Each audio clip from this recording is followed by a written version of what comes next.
राज ठाकरे उद्धव ठाकरे हे एकत्र येतील असे कुठेतरी संकेत दिसू लागलेले आहेत. काय वाटतं याबद्दल तुम्हाला? उद्धव साहेबांनी ज्या पद्धतीनं अटी घातलेल्या आहेत की ह्याला भेटायचं नाही त्याला भेटायचं नाही, हे असे राजकारणात होत नसते की प्रसिद्धी माध्यमांसमोर दाखवण्यासाठी एक गोष्ट असते, मात्र ती पूर्ण होऊ नये अशी सुद्धा इच्छा त्यात असू शकते. परंतु एकत्र होतील असं मला वाटत नाही. खरोखर जर एकत्रित यायचं असेल तर पहिल्यांदा हिरवा झेंडा तुम्ही बाजूला केला पाहिजे आणि भगवाच आम्ही शेवटपर्यंत धरू. आज जन्म कधीही हिरवा झेंड्याला आम्ही साथ देणार नाही याची पहिल्यांदा त्यांनी एक जाहीर घोषणा करायला पाहिजे. येणाऱ्या ज्या आगामी निवडणूक आहेत त्यामध्ये शिवसेना आणि मनसे जर एकत्र आलीत तर खरोखर चांगला फरक आपल्याला दिसू शकेल. राज ठाकरे आणि उद्धव ठाकरे हे एकत्र येणार ह्या चर्चा आता रंगू लागलेल्या आहेत. या प्रकारचे संकेत देखील आता कुठेतरी दोघांकडून देण्यात आलेले आहेत. या संदर्भात बोलण्यासाठी माझ्यासोबत मनसेचे पदाधिकारी आहेत, त्यांच्याकडून जाणून घेऊया त्यांच्या नेमक्या याबद्दल काय प्रतिक्रिया आहेत. साहेब काय सांगाल की राज ठाकरे उद्धव ठाकरे हे एकत्र येतील असे कुठेतरी संकेत दिसू लागलेले आहेत. काय वाटतं याबद्दल तुम्हाला? विषय असा होता की हिंदीची सक्ती महाराष्ट्रात होत आहे, यासाठी सर्वच महाराष्ट्रातील प्रादेशिक पक्षांनी एकत्र आलं पाहिजे. जसे दक्षिणच्या राज्यामध्ये भाषेसाठी किंवा इतर विषयांसाठी तिथले ते प्रादेशिक पक्ष एकत्र येतात, तशा पद्धतीनं महाराष्ट्रातलेही प्रादेशिक पक्ष एकत्र येऊन या गोष्टीला लढा दिला पाहिजे. यासाठी सन्माननीय राज ठाकरे साहेबांनी साथ घेतलेली. परंतु उद्धव साहेबांनी ज्या पद्धतीनं अटी घातलेल्या आहेत की ह्याला भेटायचं नाही त्याला भेटायचं नाही, हे असे राजकारणात होत नसते. जर एकत्र आले तर चांगलंच आहे. महाराष्ट्र सैनिक आणि शिवसैनिक याची 14पासून वाट बघत होते की आपण एकत्र लढलं पाहिजे महाराष्ट्राच्या हितासाठी, परंतु एकत्र होतील असं मला वाटत नाही. संभाव्य युती जर झाली तर भविष्यात राजकारणामध्ये कितपत फरक पडेल याच्यामध्ये महाराष्ट्राच्या? आज कसं आहे की महाराष्ट्राला एक चांगला पर्याय पाहिजे आणि महाराष्ट्र सैनिक आणि शिवसैनिक हे सन्माननीय बाळासाहेब ठाकरेंच्या विचाराचे सैनिक आहेत आणि तसंच त्या पद्धतीनं महाराष्ट्रालाही आता अपेक्षित आहे की नवं नेतृत्व हवं आहे. आणि येणाऱ्या ज्या आगामी निवडणूक आहेत त्यामध्ये शिवसेना आणि मनसे जर एकत्र आलीत तर खरोखर चांगला फरक आपल्याला दिसू शकेल. कुठेतरी राज ठाकरे उद्धव ठाकरेंनी अटी घातलेल्या आहेत, ह्या अटी घालायला पाहिजे होत्या का? काय वाटतं तुम्हाला? स्वर्गीय बाळासाहेब ठाकरेंनी त्यांचं राजकारण आणि समाजकारण जे केलं ते सडेतोड आणि परखडपणे केलं. अगदी खालपासून वरपर्यंत देशाच्या सर्वोच्च व्यक्तीचा सुद्धा अटीच्या बाबतीत बाळासाहेबांनी कोणताही मुलाचा ठेवला नव्हता.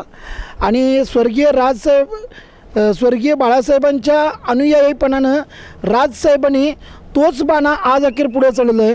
त्यामुळे ज्या पद्धतीनं बाळासाहेब कोणत्याही अटी घालून घेत नव्हते त्या पद्धतीनं राजसाहेब ठाकरे हे सुद्धा कुठल्याही अटी घालून घेणार नाहीत.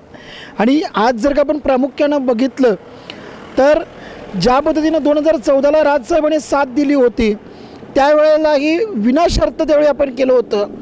त्या पद्धतीनं उद्धव साहेबांनी जर आज यायचं असेल तर त्यांनी विनाशर्त यावं, कारण ज्यावेळेला टाळीला प्रतिटाळी असती त्याच्यामध्ये कोणता अडथळा नसतो. जर खरोखरच तुम्हाला जर मोकळ्या मनानं एकत्रित यायची खरोखर मनापासून इच्छा असेल, कारण जी मनी इच्छा असते ती मुखी वसत असते, त्यामुळं खरोखर जर प्रामाणिकपणे एकत्रित यायचं आहे तर एकत्रित येत असताना कोणत्याही अटी आणि अडथळा नको आहे. कारण अटी आणि अडथळा याचाच अर्थ एक असतो की प्रसिद्धी माध्यमांसमोर दाखवण्यासाठी एक गोष्ट असते, मात्र ती पूर्ण होऊ नये अशी सुद्धा इच्छा त्यात असू शकते. खरं तर गद्दारांशी साथ सोडावी हीच प्रमुख अट आहे त्यांची आणि एकनाथ शिंदेंनाच कुठेतरी टार्गेट केले उद्धव ठाकरेंनी या संदर्भात. तर काय म्हणायचं तुम्हाला? राज ठाकरेंना हा निर्णय त्यांच्यावर लादला जातोय काय? नाही, मुळात एक जर बघितलं गद्दार या शब्दाची व्याख्या कुणी करावी आणि कशी करावी हा फार मोठा या ठिकाणी अर्थ आहे. कारण ज्या पद्धतीनं राजसाहेबांनी भारतीय विद्यार्थी सेनेच्या माध्यमातून शिवसेनेची पाळंमुळं रोवली गेली त्यावेळेला राजसाहेबांच्यावरती जेव्हा अन्याय झाला त्यावेळेला राजसाहेबांनी हा शब्द कधी वापरला नाही. अगदी महाबळेश्वरला ज्यावेळेला शिबिर झालं पक्षाचं त्यावेळेला राजसाहेबांनीच उद्धव साहेबांचं नाव अध्यक्ष म्हणून सुचवलं. मात्र जेव्हा जेव्हा राजसाहेबांच्यावरती अन्याय झाला त्यावेळेला गद्दार हा शब्द राजसाहेबांनी कधीच कुणाच्याही बाबतीत वापरला नाही. त्यामुळे एक असतं राजकारणामध्ये जर आपण बघितलं तर काम करत असताना जर का एखाद्या व्यक्तीवरती अन्याय होत असेल तर त्या अन्यायाच्या विरुद्ध पेटून उठणं हे ज्याचं त्याचं व्यक्ती स्वातंत्र्य आहे. आणि आज त्या गोष्टीलाही देशाच्या संविधानानं, राज्यघटनेनं, निवडणूक आयोगानं, न्यायालयानं त्या गोष्टीला मान्यता दिलेली आहे. त्यामुळे एखाद्या व्यक्तीला किंवा पक्षाला गद्दार म्हणणं हे जोपर्यंत न्यायालय ठरवत नाही, भारतीय संविधान ठरवत नाही, तोपर्यंत आपण त्यांना गद्दार म्हणू शकत नाही. आणि खरं गद्दार कोण आहे हे महाराष्ट्राच्या जनतेला माहीतच आहे. कुठेतरी मनसे स्थापन झाल्यानंतर जे नगरसेवक होते ते नगरसेवक शिवसेनेनं पळवले असं देखील म्हणजे एक रोष होता मनसा कार्यकर्त्यांच्या म्हणजे कार्यकर्त्यांच्या माध्यमातून अनेक जण या संदर्भात बोलतात देखील. पण आता तो रोष कायम राहील.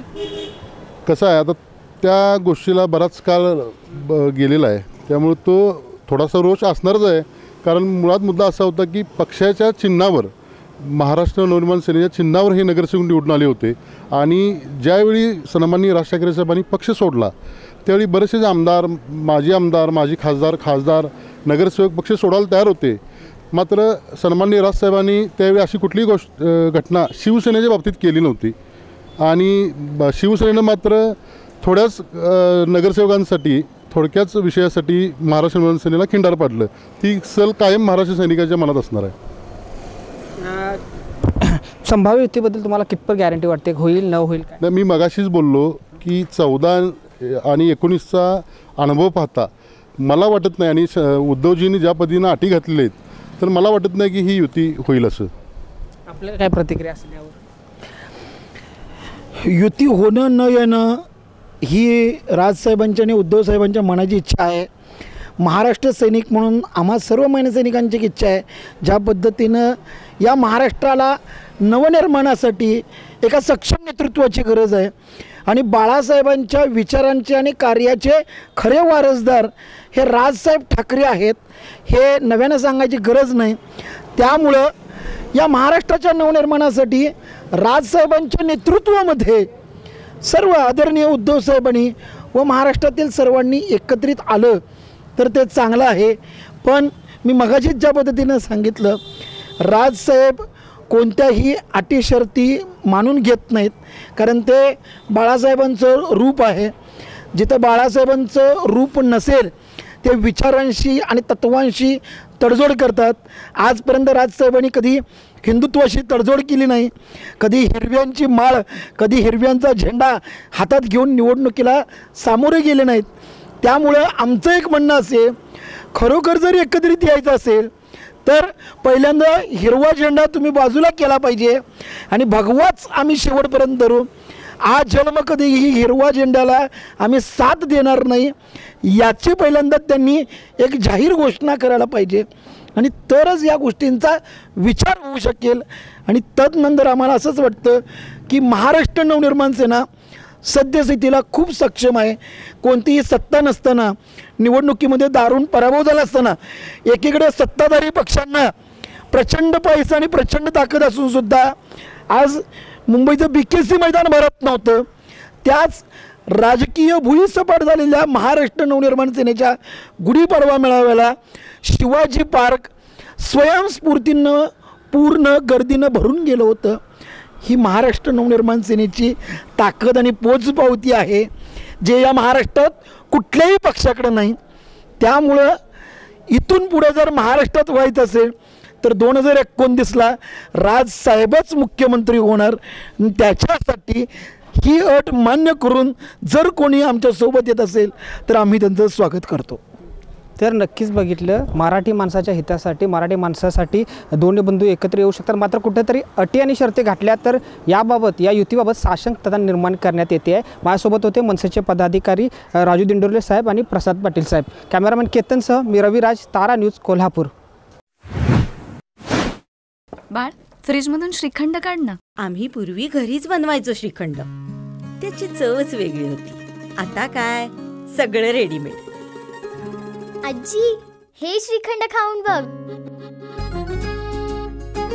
आज तुझ्या आईनं घरीच बनवलं की काय? हे आहे गोकुळचं श्रीखंड. अगदी जिभेवर रेंगाळणार. जिभेवरच नाही तर मनावरही रेंगाळणार. गोकुळ श्रीखंड, मनावर रेंगाळणार.